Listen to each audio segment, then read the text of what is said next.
ಇನ್ನು ಕೇರಳ ಸಿಎಂ ಸ್ಥಾನಕ್ಕೆ ಮೂವರ ನಡುವೆ ತೀವ್ರ ಪೈಪೋಟಿ ನಡೀತಾ ಇದೆ. ಒಂದು ಕೆಸಿ ವೇಣುಗೋಪಾಲ್, ವಿಡಿ ಸತೀಸನ್ ಹಾಗೆ ರಮೇಶ್ ಚೆನ್ನಿತ್ತಲ್.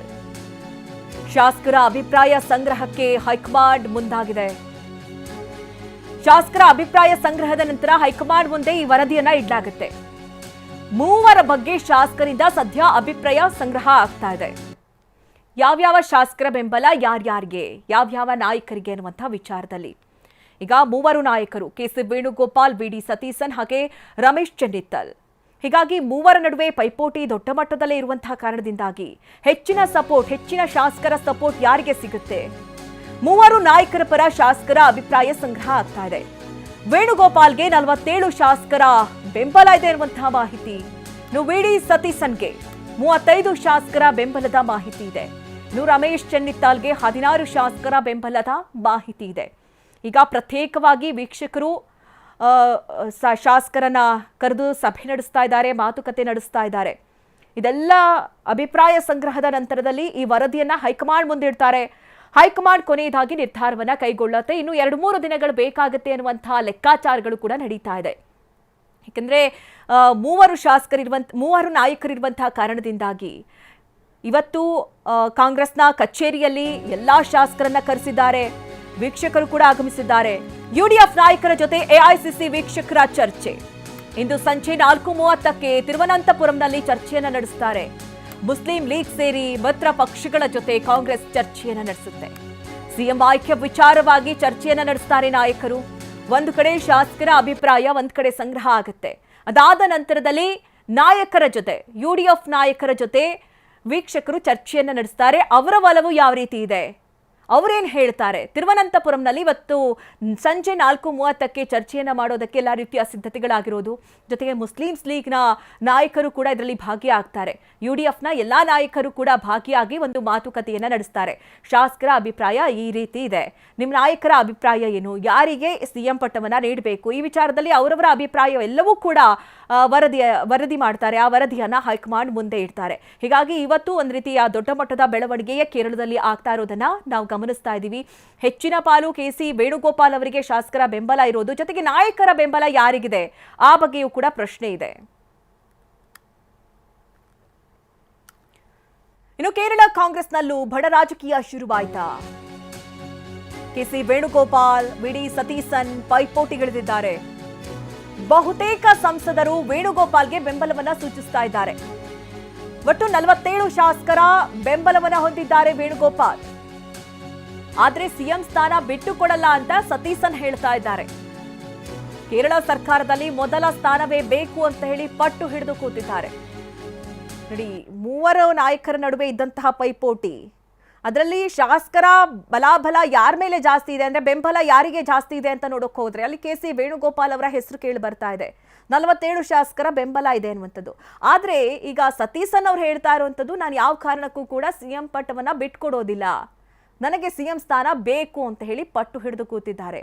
ಹೀಗಾಗಿ ಇವತ್ತು ಸಂಜೆ 4:30ಕ್ಕೆ ಯುಡಿಎಫ್ ನಾಯಕರ ಜೊತೆ ಸಭೆ ಕೂಡ ಇದೆ. ಅಲ್ಲಿ ನಾಯಕರು ಏನ್ ಹೇಳ್ತಾರೆ, ಮಿತ್ರ ಪಕ್ಷಗಳ ನಾಯಕರು ಏನ್ ಹೇಳ್ತಾರೆ ಅದು ಕೂಡ ತೆಗೆದುಕೊಂಡ ನಂತರದಲ್ಲಿ ಇದು ಹೈಕಮಾಂಡ್ ಮುಂದಿಡ್ತಾರೆ. ಹೈಕಮಾಂಡ್ ಈಗ ಡಿಸೈಡ್ ಮಾಡುವಂತಹ ಎಲ್ಲ ಸಾಧ್ಯತೆಗಳಿದೆ. ಆದ್ರೆ ಈಗ ಸತೀಸನ್ ಅವರು ಯಾವುದೇ ಕಾರಣಕ್ಕೂ ಕೂಡ ನಾನು ಬಿಟ್ಕೊಡಲ್ಲ ಅನ್ನುವಂತಹ ಮಾತನ್ನ ಹೇಳ್ತಾ ಇರೋದು ಈಗ ಒಂದಷ್ಟು ಪಕ್ಷದೊಳಗೆ ಕೋಲಾಹಲಕ್ಕೆ ಕಾರಣವಾಗುವಂತಹ ಸಾಧ್ಯತೆಗಳನ್ನು ಕೂಡ ತಳ್ಳಿ ಹಾಕುವಂತಿಲ್ಲ. ಏಕೆಂದ್ರೆ ಇವರ ಅಭಿಪ್ರಾಯದ ನಂತರದಲ್ಲಿ ಅಥವಾ ಹೈಕಮಾಂಡ್ ನಿರ್ಧಾರದ ಮೇಲೆ ಬಿಟ್ಟಿದ್ದು ಅನ್ನುವಂತಹ ಒಂದು ಮಾತನ್ನ ಹೇಳಿದ್ರೆ ಎಲ್ಲೋ ಒಂದ್ ಕಡೆ ಸಾಲ್ವ್ ಆಗುತ್ತೋ ಏನೋ. ಆದ್ರೆ ಈಗ ಸತೀಸನ್ ಅವ್ರು ಹೇಳ್ತಾ ಇರುವಂತಹ ಮಾತು, ಕೇರಳ ಕಾಂಗ್ರೆಸ್ ಶಾಸಕಾಂಗ ಸಭೆಯಲ್ಲಿ ನಿರ್ಣಯ, ಹೈಕಮಾಂಡ್ಗೆ ಅಧಿಕಾರ ನೀಡುವ ನಿರ್ಣಯ ಅಂಗೀಕಾರವಾಗಿದೆ. ಕೇರಳ ಕಾಂಗ್ರೆಸ್ ಶಾಸಕಾಂಗ ಸಭೆಯಲ್ಲಿ ಇದು ಅಂಗೀಕಾರವಾಗಿದ್ದು ಕುತೂಹಲಕಾರಿ ಘಟ್ಟವನ್ನ ತಲುಪಿದೆ ಕೇರಳ ಸಿಎಂ ಆಯ್ಕೆ. ನೋಡಿ, ಕೇರಳದಲ್ಲಿ ಸಿಎಂ ಆಯ್ಕೆ ವಿಚಾರ ಈಗ ಹೈಕಮಾಂಡ್ಗೆ ಬಿಟ್ಟಿದ್ದು. ಹೈಕಮಾಂಡ್ ಅಂಗಳಕ್ಕೆ ಬಂದು ನಿಂತಿದೆ. ಕೇರಳ ಕಾಂಗ್ರೆಸ್ ಶಾಸಕಾಂಗ ಸಭೆಯಲ್ಲಿ ಈ ಬಗ್ಗೆ ನಿರ್ಣಯವನ್ನ ಕೈಗೊಳ್ಳಲಾಗಿದೆ. ಒಂದ್ ಕಡೆ ಹೈಕಮಾಂಡ್ ನಿರ್ಧಾರ ಅಂತ ಹೇಳ್ತಾ ಇದ್ರು ಕೂಡ ಸತೀಸನ್ ಅವರ ಪಟ್ಟು ಅದು ಯಾವ ರೀತಿ ಎಫೆಕ್ಟ್ ಆಗುತ್ತೆ ಅದು ಕೂಡ ಇಲ್ಲಿ ಗಮನಿಸಬೇಕಾಗುತ್ತೆ. ಕೆಸಿ ವೇಣುಗೋಪಾಲ್ ಅವರು ಏನೇ ನಿರ್ಧಾರ ತೆಗೆದುಕೊಂಡ್ರು ಹೈಕಮಾಂಡ್ ನಿರ್ಧಾರ ಅನ್ನುವಂಥ ಮಾತನ್ನ ಹೇಳಿದ್ದಾರೆ. ಆದ್ರೆ ಸತೀಸನ್ ಅವರ ಈ ಪಟ್ಟು ಹೈಕಮಾಂಡ್ಗೆ ಎಷ್ಟು ತಲೆನೋವಾಗತ್ತೆ ಒಂದ್ ಕಡೆ ಶಾಸಕರ ಬೆಂಬಲ ಕೂಡ ಕೆ.ಸಿ. ವೇಣುಗೋಪಾಲ್ ಅವರಿಗೆ ಇರೋದು, ಜೊತೆಗೆ ಹೈಕಮಾಂಡ್ ವಲಯದಲ್ಲೇ ಹೆಚ್ಚಿನದಾಗಿ ಗುರುತಿಸಿಕೊಂಡವರು ಕೆ.ಸಿ. ವೇಣುಗೋಪಾಲ್ ಅವರು. ಹೀಗಾಗಿ ಹೆಚ್ಚಿನ ಸಾಧ್ಯತೆಗಳು ಕೆ.ಸಿ. ವೇಣುಗೋಪಾಲ್ ಅವರ ಕಡೆಯೇ ಇರೋದ್ರಿಂದ ಹೀಗಾಗಿ ಇದರ ಒಂದಷ್ಟು ಮುನ್ಸೂಚನೆ ಸಿಗ್ತಾ ಇದ್ದಂತಹ ಸತೀಸನ್ ಅವರು ಈಗ ಪಟ್ಟು ಹಿಡಿದು ಕೂತಿದ್ದಾರೆ. ಒಂದ್ ಕಡೆ ರಮೇಶ್ ಚೆನ್ನಿಗಾಲ್ ಅವರ ನಿರ್ಧಾರ ಏನು, ಅವ್ರು ಏನ್ ಮಾತಾಡ್ತಾರೆ? ಯಾಕಂದ್ರೆ ಒಂದ್ ಕಡೆ ಶಾಸಕರ ಅಭಿಪ್ರಾಯ ಏನೋ ಸಂಗ್ರಹ ಆಗುತ್ತೆ, ನಾಯಕರ ಸಂಗ್ರಹ ಕಲೆ ಹಾಕಲಾಗುತ್ತೆ, ಹೈಕಮಾಂಡ್ ನಿರ್ಧಾರ ಮಾಡುತ್ತೆ. ಆದ್ರೆ ಹೈಕಮಾಂಡ್ ಮುಂದೆ ಇವರ ಮಾತುಕತೆ ಏನಾಗಿರುತ್ತೆ ಅಥವಾ ಇವರ ಪಟ್ಟೇನಾಗಿರುತ್ತೆ? ಇಲ್ಲ ನನಗೆ ಕೊಡಿ ಅಂತ ಹೇಳಿ ಮೂವರು ನಾಯಕರು ಕೂಡ ಪಟ್ಟು ಹಿಡಿದು ಕೂತ್ರೆ ಹೈಕಮಾಂಡ್ ಏನ್ ಮಾಡುತ್ತೆ? ಇದೆಲ್ಲವೂ ಕೂಡ ಪ್ರಶ್ನೆಗಳು ವ್ಯಕ್ತವಾಗ್ತಾ ಇದೆ. ಈಗ ಸದ್ಯ ಕೇರಳದಲ್ಲಿ ಆಗ್ತಾ ಇರುವಂತಹ ಬೆಳವಣಿಗೆಗಳು ಅಂತ ಅಂದ್ರೆ ಶಾಸಕರನ್ನ ಪ್ರತ್ಯೇಕವಾಗಿ ಕರೆದು ವೀಕ್ಷಕರು ಸಭೆಯನ್ನ ನಡೆಸ್ತಾ ಇದ್ದಾರೆ, ಅವರ ಬಳಿ ಅಭಿಪ್ರಾಯವನ್ನ ಸಂಗ್ರಹಿಸ್ತಾ ಇದ್ದಾರೆ. ಅವರಿಗೆ ಯಾವ ನಾಯಕರು ಸಿಎಂ ಆಗಬೇಕು ಆ ಬಗ್ಗೆ ಮಾಹಿತಿಯನ್ನ ಪಡೆದುಕೊಳ್ತಾ ಇದ್ದಾರೆ. ಜೊತೆಗೆ ಸಂಜೆ ಕೂಡ ನಾಯಕರ ಜೊತೆ ಸಭೆ ಆಗತ್ತೆ, ಮಿತ್ರ ಪಕ್ಷಗಳ ನಾಯಕರನ್ನ ಒಗ್ಗೂಡಿಸಿ ಅವರ ಅಭಿಪ್ರಾಯವನ್ನ ಕೂಡ ಕಲೆ ಹಾಕಲಾಗುತ್ತೆ. ಯಾವುದು ಒಳಿತು ಕೆಡುಕು ಅನ್ನುವಂತಹ ರೀತಿಯಲ್ಲಿ ಒಂದು ಸಭೆ ನಡೆಸಿದ ನಂತರದಲ್ಲಿ ಆ ವರದಿಯನ್ನ ಹೈಕಮಾಂಡ್ ಮುಂದಿಡ್ತಾರೆ. ನಂತರ ಹೈಕಮಾಂಡ್ ನಿರ್ಧಾರ ಮಾಡುತ್ತೆ.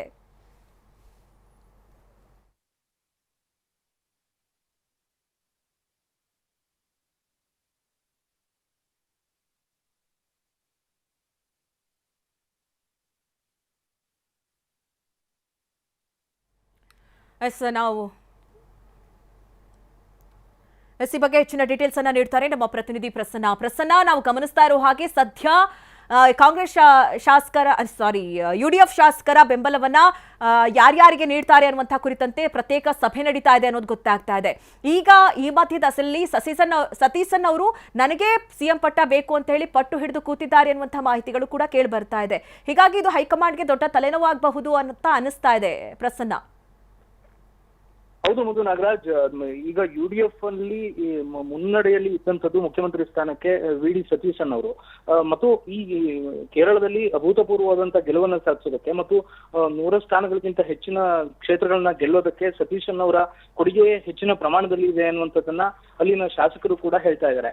ಜೊತೆಗೆ ಕೆ.ಸಿ. ವೇಣುಗೋಪಾಲ್ ಅವರು ಹೈಕಮಾಂಡ್ ನಾಯಕರಿಗೆ ಹತ್ತಿರವಾದಂತವರು, ರಾಹುಲ್ ಗಾಂಧಿ ಹತ್ತಿರ ಅಂತವರು ಆದ್ರೂ ಕೂಡ ಕ್ಷೇತ್ರದಲ್ಲಿ ಕೆಲಸ ಮಾಡಿದಂತವರು ಮತ್ತು ಗೆಲುವಿನ ಪ್ರಸನ್ನ ಹಾಗೆ ಇರಿ, ಸಂಪರ್ಕದಲ್ಲಿರಿ. ಅಶ್ರಫ್ ಅವರು ಮಂಜೇಶ್ವರ MLA ಅವರು ನಮ್ಮ ಜೊತೆ ದೂರವಾಣಿ ಸಂಪರ್ಕದಲ್ಲಿ ಜಾಯ್ನ್ ಆಗಿದ್ದಾರೆ. ಸರ್ ನಮಸ್ತೆ. ಆಗ್ತಾ ಇರುವಂತಹ ಬೆಳವಣಿಗೆಗಳನ್ನ ಗಮನಿಸ್ತಾ ಇದ್ದೀರಿ, ಏನ್ ಹೇಳ್ತೀರಿ?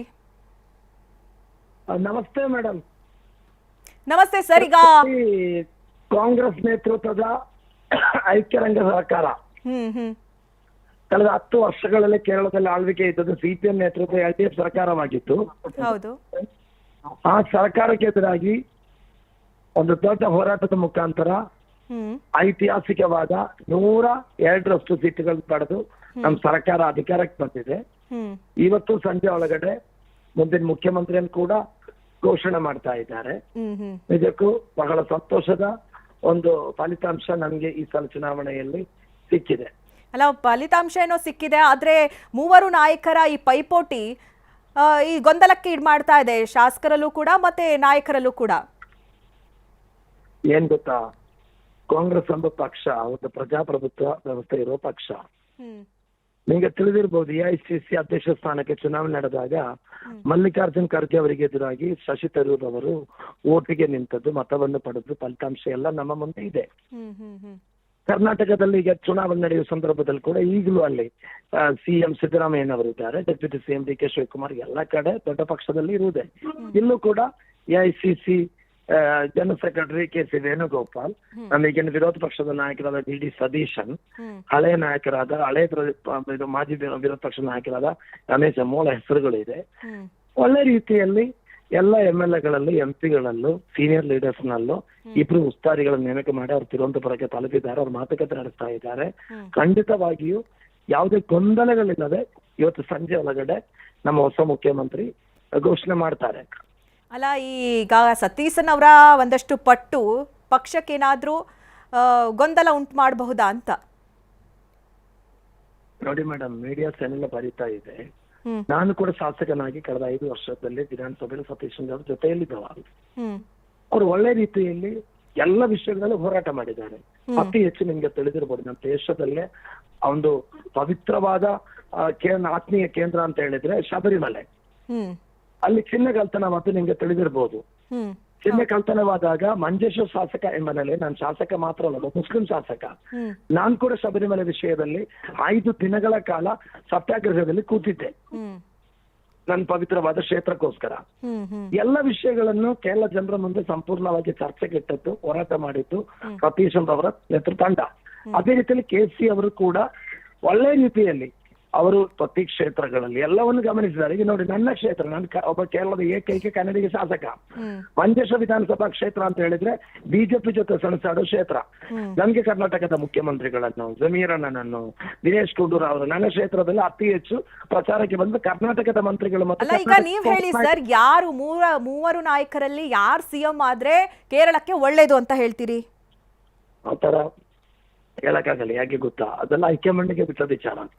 ಅವರು ಕೇರಳಕ್ಕೆ ಒಳಿತನ್ನು ನೀಡಲಿಕ್ಕೆ ಸನ್ಮಾನ್ಯ ಶ್ರೀ ಸಿದ್ದರಾಮಯ್ಯನವರ ತರ ಒಳ್ಳೆ ಒಬ್ಬರು ಮುಖ್ಯಮಂತ್ರಿಯನ್ನು ಘೋಷಣೆ ಮಾಡ್ತಾರೆ. Wait and C.